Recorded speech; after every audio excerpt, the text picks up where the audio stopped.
मैं आज खोल के बैठ गई हूँ अपना 10 साल पुराना पिटारा। ये 10 साल पुराना पिटारा है मेरी शादी की सारी साड़ियों का। मेरी शादी के टाइम पे जो मेरी साड़ियाँ थी वो सब ऐसी रखी, मतलब यूज़ तो मैंने किया ही था, पर देखी कितनी सुंदर सुंदर साड़ियाँ हैं, बट अब मैं इसको पहनती नहीं हूँ। तो इस बार मैंने सोचा है कि अब जो घर पे शादियाँ पड़ी हैं ससुराल में और मायके में सब जगह, तो अब मैं इसे यूज करूँगी, पहनूँगी ज़रूर। क्योंकि समय के साथ साथ ना फैशन जो होते हैं पुराने हो जाते हैं ना, इसके चक्कर में पुराने फैशन के चक्कर में ही मैंने ना इन सबको पहना नहीं था। इन सबको ना पहनने की वजह से ये पड़े हुए थे, तो ये रखे रखे और भी पुराने होते गए। कि मैंने इस बार डिसाइड किया कुछ भी हो जाए, पुराना हो चाहे नया हो, मैं तो पहनूंगी यही सब साड़ियाँ। देख रही कितनी सुंदर सुंदर भरी भरी प्यारी प्यारी साड़ियाँ हैं। मैंने डिसाइड किया कि भैया मैं इस बार यही पहनूंगी। और मेरे बच्चों के कपड़े देखिए ये सब सारे फैले हुए हैं, क्योंकि मैं जिसमें इन लोग का कपड़ा रखी हुई थी उसको मैं आज बैग धुल दी थी। फिर और और अब मैं बनाने वाली हूँ अपने लिए और पापा जी के लिए शाम की चाय।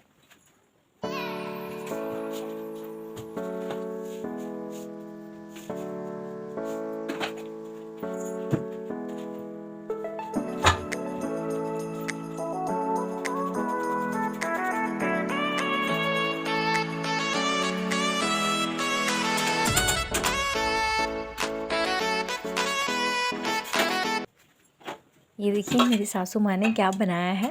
ये है सौंठ का लड्डू, जिसको हम लोग सठौरा बोलते हैं। हमारे इसको सठौरा बोला जाता है। अब मैं इसको खाने जा रही हूँ थोड़ा सा। हेलो मेरी प्यारी फैमिली, एक बार आप सभी का फिर से स्वागत है मेरे द फैमिली लैंड में। तो इस टाइम में ना बहुत दिनों से क्या चल रहा था कि मैं बिल्कुल भी टाइम नहीं पा रही थी, जिसकी वजह से मैं कोई ब्लॉग बना पाती। तो मैं ब्लॉग नहीं बना रही थी, पर अब मैं रोज़ बनाऊंगी ब्लॉग। तो इस टाइम पे पेंटिंग जब से चालू थी, पेंटिंग उसके बाद से घर का ऐसा हालत हो गया था कि मैं और मेरी सासू माँ मिल के साफ़ करते करते ही थके जा रहे थे। फिर उसके बाद दिवाली आ गई। दिवाली के बाद से हमारे कुछ गेस्ट भी आ जा रहे थे बीच बीच में, सबसे मिलने जुलने, मतलब हम लोगों से मिलने जुलने। और भी ऐसे कोई बहुत सारे रीज़न थे जिसकी वजह से मुझे टाइम नहीं मिल पा रहा था। मैं 5:30 बजे उठती थी, कभी 11 रात के बज जाते थे, मुझे खुद नहीं पता चलता था। मतलब मेरे साथ मेरी सासू माँ भी लगी रहती थी। हम दोनों जन पूरा दिन घर सेट कर रहे हैं, ठीक कर रहे हैं, यहाँ का सामान वहाँ कर रहे हैं। तो यही करते करते, पर आज थोड़ा सा मुझे रिलैक्स महसूस भी हो रहा है। और क्या है कि आज मम्मी भी नहीं है। मम्मी आज गई अपने, मतलब मायके गई हुई है, नानी की तबीयत नहीं ठीक है। तो नानी को देखने गई हैं। 2-4 दिन मम्मी रुकने वाली भी हैं।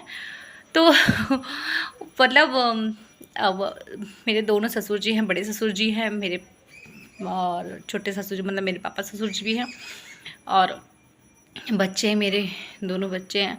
और इस टाइम पे ये भी नहीं घर पे रह रहे हैं, क्योंकि इनके कॉलेज में कुछ प्रोग्राम चल रहा है, जिसकी वजह से ये 3 दिन के लिए वहीं पे रुके हुए हैं। तो आज मुझे थोड़ा सा शाम को फ्री महसूस हुआ, तो मैं सोची थोड़ा सा आज पता है आपको, बहुत दिनों के बाद मैंने ना दोपहर में थोड़ा सा आराम भी किया है, आधे घंटे आराम भी किया है। फिर मम्मी नहीं रहती ना, सब मम्मी रहती हैं, तो मुझे इस बात की चिंता नहीं रहती कि घर के बाहर कोई आया है या फिर कोई बुला रहा है, या फिर मतलब ये सब चीज़। जब मम्मी नहीं होती तो मुझे बहुत ज़्यादा चौकन्ना होकर रहना पड़ता है कि क्या पता पापा बाहर से बुला रहे होंगे और मैं ना सुन पाऊँ, मेरी आँख लग जाए। तो मैंने सिर्फ आधे घंटे आराम किया।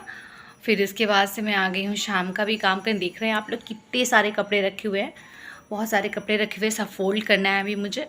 और शाम के लिए खाना वाना जो बनाना है वो सब तो करना ही करना है, रोज़ का काम है वो।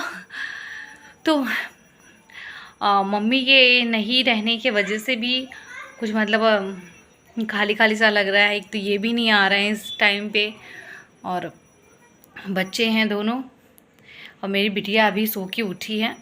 उसके उठने के बाद से वैसे भी काम नहीं समझ में आता है, बहुत ही ज़्यादा चलती है, चलना शुरू कर दी है, जिसकी वजह से और बहुत ज़्यादा हर सामान, मतलब घर का कोई चीज़ ऐसा नहीं है जिसको वो टच नहीं करती है। खाना वरना बनाते रहोगे आप तो जाके उसको भी टच करने लगती है।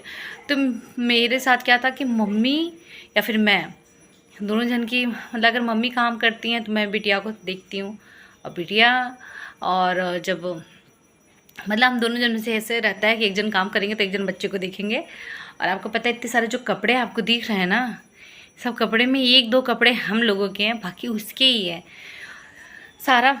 हाँ, पानी में से जाके सीधा हाथ डाल देगी। जो अंदर स्वेटर आप पहना रखे हो, मतलब टी शर्ट वगैरह जो पहना रखे हो, वो ऊपर से जो स्वेटर पहना रखा है वो हल्की ठंडी तो आ ही गई है सब जगह, तो स्वेटर वगैरह पहनाना पड़ रहा। भैया मुझे भी तो बहुत ठंडी लगती है, मैं ज़रूर पहनती हूँ स्वेटर, मैं अपनी बिटिया को पहनाती हूँ। उसके बाद जिसका मन करे पहने, ना पहने कोई नहीं। बिटिया मेरी है, मुझे लगता है इसको ठंडी लग जाएगी तो तबीयत ख़राब हो जाएगी, बस इसके लिए मैं उसको पहनाती हूँ और ख़ुद भी पहनती हूँ। पर उसका स्वेटर ही 2-3 स्वेटर हो जाता है रोज़ सुबह शाम का मिला के, और ऊपर से और सारे कपड़े जो धूप होने के बाद निकाल देते हैं, सब कपड़े हमेशा गंदा करती है। पानी ऐसा सीधा लेके पी लेगी, उसमें भी गंदे करती है। तो मेरा ना इसी चक्कर में घर जो अस्त व्यस्त था उसको ठीक करने में, कुछ देर बच्चे को देखने में, ऐसे ही चलता रहता था, तो मैं कोई ब्लॉग वगैरह नहीं बनाती थी। तो अब मैंने डिसाइड किया है, अब मैं ऐसा नहीं करूँगी। और आपको ये बता देती हूँ कि मेरे यहाँ देखिए शादी का सीज़न चल रहा है, तो इसकी वजह से मैंने ना जो मेरी अपनी शादी की सारी साड़ियाँ थी, मैंने आपको दिखाया भी, तो मेरी शादी की सारी साड़ियाँ थी, मैंने सबको निकाल लिया है। अब मैंने सोचा है, मेरी शादी को ऐसे 10 साल पूरे होने वाले हैं। 24 नवंबर को मेरी शादी के 10 साल पूरे हो जाएंगे।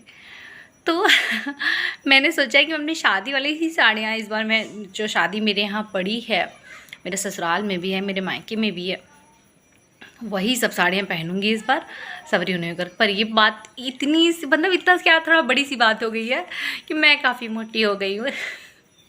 अपने इसके टाइम से लेके शादी के बाद से, मैं शादी के टाइम पे मैं काफ़ी पतली थी और शादी के बाद मैं काफ़ी मोटी हो गई हूँ। बस यही थोड़ा सा दिक्कत है, और फिर भी देखते हैं। चलिए, क्या है, जब मेरी बेटी मतलब ये बेटी हुई है, तो बेटी होने के बाद सबको, मतलब बीमारी के बाद हुई थी मेरी भी, मतलब बीमारी के बाद वो हुई, तो सबने इतना ज़्यादा केयर कर दिया कि भैया ये इसको कमज़ोरी ना होने पाए, ऐसा करके इतना खिला दिया है ना घर वालों ने, मायके वालों ने, मतलब मायके भी चली गई थी मैं वहाँ, मायके वालों ने खूब खिलाया पिलाया। और यहाँ तो मम्मी मेरी स्पेशल है ही कुछ, सबसे ज़्यादा स्पेशल है मेरी सासू माँ। तो उन्होंने कुछ इतना ज़्यादा इन लोगों ने केयर कर दिया मेरा कि मैं एकदम से हो गई हूँ मोटी। ऐसा नहीं था कि मैं बहुत ज़्यादा पतली थी, पर इससे तो काफ़ी पतली थी। इस टाइम पे जितनी मोटी हूँ मैं, इतनी मोटी तो नहीं थी, तो मोटी सी हो गई हूँ। तो मुझे भी लगता है चलो भैया कुछ नहीं, बस कमज़ोर ना होने पाऊँ, बीमार ना होने पाऊँ, बस मुझे सबसे ज़्यादा ज़रूरी ये है। और मोटी हो रही हूँ तो कोई बात नहीं है। तो मैं अपना हर ब्लॉग अब बनाऊंगी और आप लोगों के साथ रोज़ शेयर करूंगी शाम के 5 बजे। और ये ब्लॉग मेरा कल सुबह शायद आप लोगों को मिले, आज तो नहीं मिल पाएगा क्योंकि आज मुझे बहुत सारे काम है अभी भी, सब करके मैं कल सुबह इसको एडिटिंग करके तब डालती हूँ। फिर आप लोगों से पर डे अब मिलूँगी मैं। Bye bye.